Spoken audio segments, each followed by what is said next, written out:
എല്ലാവർക്കും നമസ്കാരം. ഞാൻ സരിത മഹേശ്വരൻ. ഇന്ന് ശ്രീമദ് വാൽമീകി രാമായണത്തിൻ്റെ ബാലകാണ്ഡത്തിലെ 43-ാമത്തെ സർഗത്തിൽ 15 മുതൽ 21 വരെയുള്ള ശ്ലോകങ്ങളാണ് നമ്മൾ പഠിക്കാൻ പോണത്. കഴിഞ്ഞ ദിവസം പറഞ്ഞപ്പോൾ 15-ാമത്തെ ശ്ലോകത്തിൻ്റെ ആദ്യത്തെ വരി അവിടെ കൂട്ടിച്ചേർത്ത് പറഞ്ഞിരുന്നു.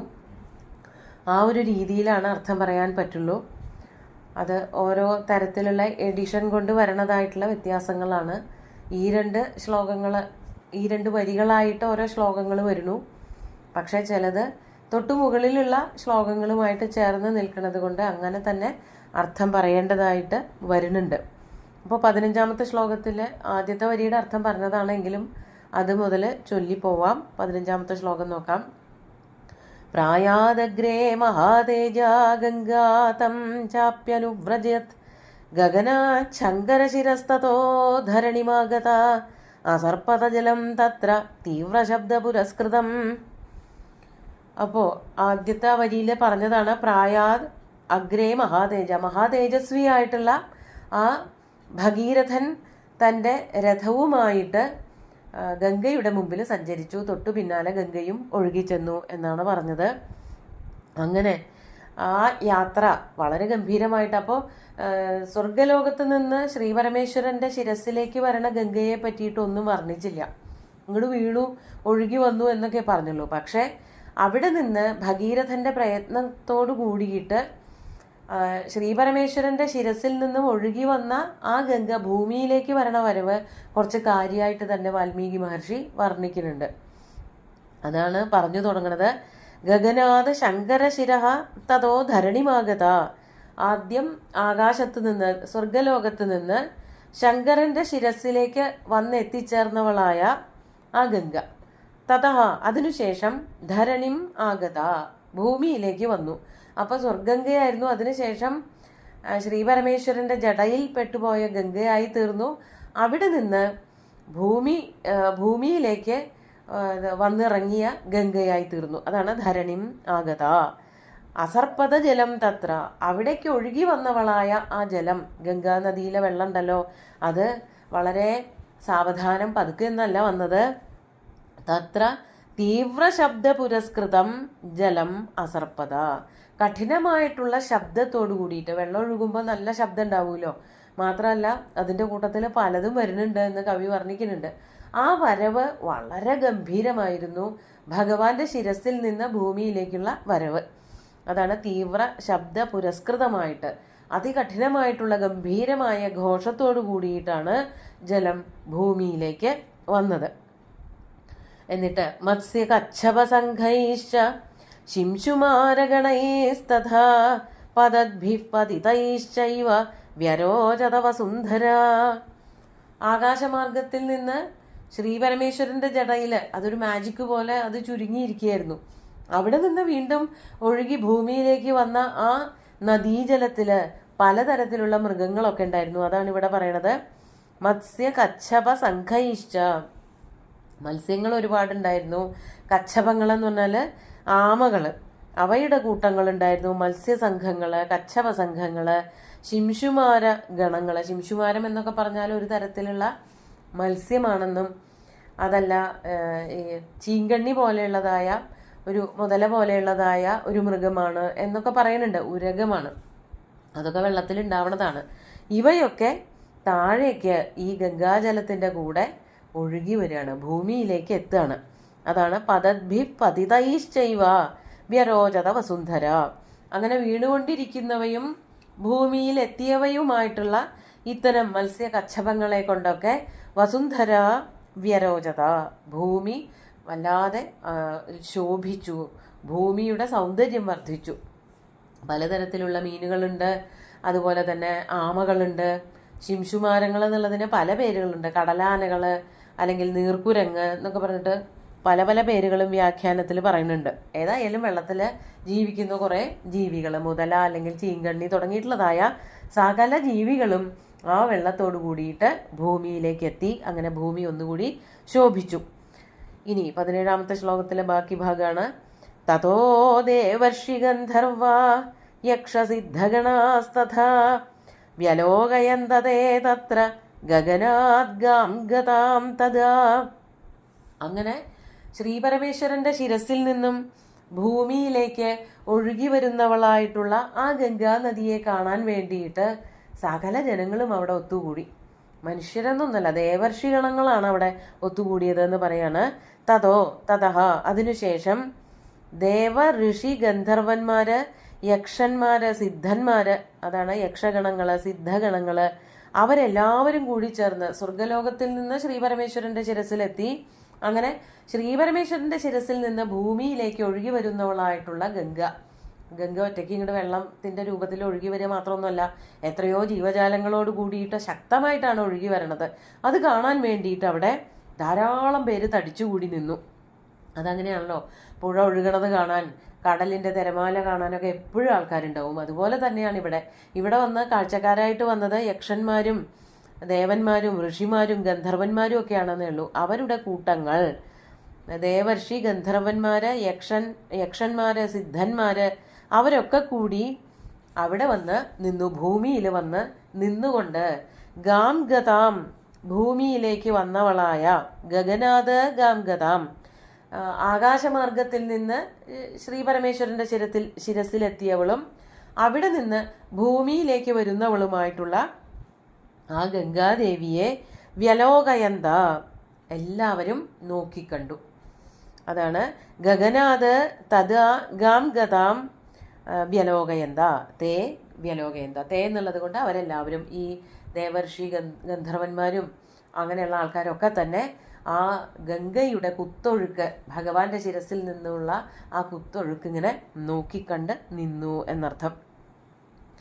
അവർ വന്നത് എങ്ങനെയാണ് ഇതൊക്കെ കാണാൻ? അതാണ് 18ാമത്തെ ശ്ലോകത്തിൽ ബാക്കി ഭാഗം കൊണ്ട് പറയണത്. വിമാനൈർനഗരാകാരൈഃ ഹയൈർഗജവരൈസ്തഥാ പാരിപ്ലവഗതാശ്ചാപി ദേവതാസ്തത്ര വിഷ്ഠിതാഃ. അങ്ങനെ ദേവന്മാരൊക്കെ വന്ന വിമാനങ്ങളുടെ കണക്കൊക്കെ പറയാണ്. വിമാനൈഹി നഗരാകാരൈഹി, ഒരു നഗരത്തിനോളം വലിപ്പമുള്ള അത്രയ്ക്ക് വലുതായ വിമാനങ്ങളിലൊക്കെ കയറിയിട്ടാണ് ദേവന്മാർ ഇതൊക്കെ കാണാൻ വന്നിരിക്കുന്നത്. സ്വർഗത്തിലുള്ള വലിയ വലിയ വിമാനങ്ങളുടെ കാര്യം പറയണം. സ്വർഗത്തിലുള്ള എല്ലാ കാര്യങ്ങളും വളരെ വലുതാണ് എന്നാണ് നമ്മളെല്ലാവരും കേട്ടിരിക്കണ. കഥകളായാലും കവിതകളിലായാലും ഒക്കെ ഏറ്റവും ശ്രേഷ്ഠങ്ങളായിട്ടുള്ളതും ഏറ്റവും വലുതായിട്ടുമുള്ള സാധനങ്ങളൊക്കെ ഈ പറഞ്ഞ ഭൂമിയിലുള്ള ഏതൊരു വസ്തുവിൻ്റെയും ഏറ്റവും കൂടിയ വലിപ്പത്തിലാണ് അത് സ്വർഗത്തിലിരിക്കുന്നത് എന്നൊക്കെ പറഞ്ഞു കേട്ട കഥകളിലുണ്ട്. അതാണ് ഒരു നഗരത്തിനോളം വലിപ്പമുള്ള വിമാനങ്ങൾ, അതുപോലെ തന്നെ ഹയങ്ങൾ, ഗജവരങ്ങൾ, ഹയങ്ങൾ കുതിരകളുടെ പുറത്ത് കയറിയിട്ട്, വലിയ വലിയ ആനകളുടെ പുറത്ത് കയറിയിട്ടൊക്കെ ദേവന്മാരെല്ലാവരും ഈ നീരൊഴുക്ക് കാണാൻ വേണ്ടിയിട്ട് വന്നു നിന്നു. പാരിപ്ലവഗതാശ്ചാപി ദേവതാഹ തത്ര വിഷ്ഠിതാഹ. അങ്ങനെ ഇവരുടെയൊക്കെ പുറത്ത് കയറിയിട്ട് വളരെ ആകാംക്ഷയോട് കൂടിയിട്ട് അങ്ങോട്ടും ഇങ്ങോട്ടും ഓടി നടന്നുകൊണ്ട് പാരിപ്ലവഗതാഹ, പാരിപ്ലവഗതങ്ങൾ എന്ന് പറഞ്ഞാൽ ആ ഒരു വാക്ക് ഹയങ്ങളിലേക്കും അതുപോലെ തന്നെ ഗജങ്ങളിലേക്കും ഒക്കെ അന്വയിക്കുന്ന രീതിയിൽ പാഠം കാണാനുണ്ട്. അതായത് ഓടി ഓടി നടക്കുന്ന ആനകളും കുതിരകളും അവരുടെ പുറത്ത് കയറിയിട്ടാണ് ഈ ദേവന്മാരൊക്കെ വന്നത് എന്നുള്ള രീതിയിൽ പാരിപ്ലവഗതൈശ്ചാപി എന്നും കാണാനുണ്ട്. ഇവിടെ ദേവന്മാര് ഓടി ഓടി നടന്ന് ഇവരുടെ പുറത്ത് കയറിയിട്ട്, ഈ കുതിരകളുടെയും ആനകളുടെയും ഒക്കെ പുറത്ത് കയറിയിട്ട് വളരെ വേഗത്തിൽ ഓടി നടന്ന് വന്നുകൊണ്ട് അവിടെ നിരന്ന് നിൽക്കുകയാണ്. അതാണ് ദേവതാഹ തത്ര വിഷ്ഠിതാഹ. അവിടെ എല്ലാ ദേവന്മാരും വന്ന് നിൽപ്പായി ഈ ഗംഗയുടെ ഒഴുക്ക് കാണാൻ വേണ്ടിയിട്ട്. അങ്ങനെ വിമാനത്തിൽ വന്നു, കുതിരപ്പുറത്ത് കയറിയിട്ട് കുറേ പേര് വന്നു, ആനയുടെ പുറത്ത് കുറേ പേര് വന്നു. അങ്ങനെയൊക്കെ വന്നിട്ട് ദേവന്മാരും ഋഷിമാരും ഗന്ധർവന്മാരും എല്ലാവരും തന്നെ ഈ നദിയുടെ കുതിച്ച് ചാട്ടം കണ്ട് ആസ്വദിച്ചുകൊണ്ട് അവിടെ നിന്നു എന്നാണ് പറയണത്. എന്നിട്ട് 19ാമത്തെ ശ്ലോകത്തിന്റെ ബാക്കിയാണ്. തദദ്ഭുതമിമം ലോകേ ഗംഗാവതരമുത്തമം ദിദൃക്ഷവോ ദേവഗണാഃ സമീയുരമിതൗജസ. അടുത്തതും കൂടി ചൊല്ലാം. സമ്പദദ്ഭിസുരഗണൈസ്തേഷാം ചാഭരണൗജസ ശതാദിത്യമിവാഭാതി ഗഗനം ഗതതോയദം. അങ്ങനെ ദേവന്മാരവിടെ നിരന്ന് വന്നു എന്നാണല്ലോ ഈ ശ്ലോകത്തിൽ പറഞ്ഞത്. അത് വളരെ അത്ഭുതകരമായിട്ടുള്ളൊരു കാഴ്ചയായിരുന്നു. തദ്ഭുതമിമം ലോകേ ഗംഗാവതരം. ആ ഗംഗയുടെ വരവ് എന്നുള്ളത് ഏറ്റവും അത്ഭുതപ്പെടുത്തുന്നതായിട്ടുള്ള ഒരു കാഴ്ചയായിരുന്നു. അത് കാണാൻ വേണ്ടിയിട്ട്, ഉത്തമമായിട്ടുള്ള ഏറ്റവും അത്ഭുതപ്പെടുത്തുന്നതായിട്ടുള്ള കാഴ്ച കാണാൻ വേണ്ടിയിട്ട് താഴേക്ക് ഇറങ്ങി വന്ന് നിൽക്കുന്നവരായിട്ടുള്ള ദേവന്മാര് അവരുടെ ആഭരണങ്ങളെ കൊണ്ടും വസ്ത്രങ്ങളെ കൊണ്ടും ഒക്കെ ആകാശം ശോഭിച്ചു എന്നാണ് പറയാൻ പോണത്. അതാണ് ദിദൃക്ഷവോ ദേവഗണാഹ സമീയുരമിത ഊജസ. അതൊക്കെ കാണാൻ വേണ്ടിയിട്ട്, ആ വിസ്മയഭരിതമായിട്ടുള്ള കാഴ്ച കാണാൻ വേണ്ടിയിട്ട് ദേവന്മാര് വേഗം തന്നെ അമിത ഊജസഹ ദേവഗണാഹ സമീയു, വളരെ തേജസ്വികളായിട്ടുള്ള ദേവന്മാരെല്ലാവരും തടിച്ചുകൂടി വന്നു നിന്നു. എന്നിട്ട് 20ാമത്തെ ശ്ലോകത്തില് 2ാമത്തെ വരിയിൽ പറയാണ് സമ്പദദ്ഭി സുരഗണൈഹി. താഴേക്ക് ഇറങ്ങി വരുന്നവരായിട്ടുള്ള ദേവന്മാരുടെ സമൂഹം അവരുടെ ശോഭ കൊണ്ടും അതുപോലെ തന്നെ ആഭരണ ഊജസ, അവര് ധരിച്ചിരിക്കുന്നതായ ആഭരണങ്ങളുടെ തേജസ് കൊണ്ടും. ആകാശം കണ്ടാൽ എന്തുപോലെ തോന്നും? ശതാദിത്യമിവാഭാതി ഗഗനം ഗതതോയതം. മേഘങ്ങളൊക്കെ ഒഴിഞ്ഞതായ ആകാശത്തില് ഗതതോയതം, ഗതമായ തോയതങ്ങളോട് കൂടിയത്. തോയതം എന്ന് പറഞ്ഞാൽ മേഘം എന്നർത്ഥം. മേഘങ്ങളൊക്കെ പോയ തെളിഞ്ഞ ആകാശം, അവിടെ 100 കണക്കിന് സൂര്യന്മാര് തെളിഞ്ഞു നിൽക്കുന്നത് പോലെ ഈ ദേവന്മാരുടെ വരവ് കൊണ്ട് അങ്ങനെ ആകാശം ശോഭിച്ചു. അപ്പൊ ദേവന്മാരുടെ ഒരു ശോഭ, അവരുടെ ആഭരണത്തിന്റെ വസ്ത്രത്തിന്റെ ഒക്കെ ശോഭ കൊണ്ട് ആകാശം വളരെ ജാജ്വല്യമാനമായി കാണപ്പെട്ടു എന്നാണ് ഇവിടെ പറയണത്. ഇനി ബാക്കി കാര്യങ്ങൾ നമുക്ക് അടുത്ത ദിവസത്തെ ശ്ലോകത്തിൽ നോക്കാം. 21ാമത്തെ ശ്ലോകത്തിന്റെ ആദ്യത്തെ ഒരു വരിയുടെ അർത്ഥം ചേർത്തിട്ടാണ് ഇവിടെ പറഞ്ഞിരിക്കുന്നത്. നമുക്ക് ഇന്നത്തെ ശ്ലോകങ്ങൾ ഒന്നുകൂടി ചൊല്ലി നോക്കാം. പ്രായാദഗ്രേ മഹാതേജ ഗംഗാതം ചാപ്യനുവ്രജത് ഗഗനാച്ഛങ്കരശിരസ്തതോ ധരണിമാഗത അസർപ്പതജലം തത്ര തീവ്രശബ്ദപുരസ്കൃതം മത്സ്യകച്ഛപസംഘൈശ്ച ശിംശുമാരഗണൈസ്തഥാ പദദ്ഭിപതിതൈശ്ചൈവ വ്യരോചത വസുന്ധര തതോ ദേവർഷിഗന്ധർവാ യക്ഷസിദ്ധഗണാസ്തഥാ വ്യലോകയന്തതേ തത്ര ഗഗനാദ്ഗാം ഗതാം തദാ വിമാനൈർനഗരാകാരൈർഹയൈർഗജവരൈസ്തഥാ പാരിപ്ലവഗതാശ്ചാപി ദേവതാസ്തത്ര വിഷ്ഠിതാ തദദ്ഭുതമിമം ലോകേ ഗംഗാവതരമുത്തമം ദിദൃക്ഷവോ ദേവഗണാഃ സമീയുരമിതൗജസ സമ്പദദ്ഭിः സുരഗണൈസ്തേഷാം ചാഭരണൗജസാം ശതാദിത്യമിവാഭാതി ഗഗനം ഗതതോയതം. അങ്ങനെ ആ ഗംഗയുടെ അമിത ഔജസ്സോട് കൂടിയിട്ടുള്ളതായ വരവാണ് പറയണത്. കഴിഞ്ഞിട്ടില്ല. അടുത്ത ദിവസത്തെ ശ്ലോകങ്ങളിലും ഗംഗയുടെ ആ ശക്തമായിട്ടുള്ള പ്രവാഹം നമുക്ക് കാണാൻ പറ്റും. സുന്ദരമായിട്ടുള്ള ഈ ശ്ലോകങ്ങളെല്ലാം തന്നെ ഭഗവാൻ ശ്രീരാമചന്ദ്രന്റെ കാൽക്കൽ അർപ്പിച്ചുകൊണ്ട് ഗുരുവായൂരപ്പനെ സാഷ്ടാംഗം നമസ്കരിച്ചുകൊണ്ട് എല്ലാവർക്കും ശുഭദിനം നേർന്നു നിർത്തട്ടെ. നന്ദി.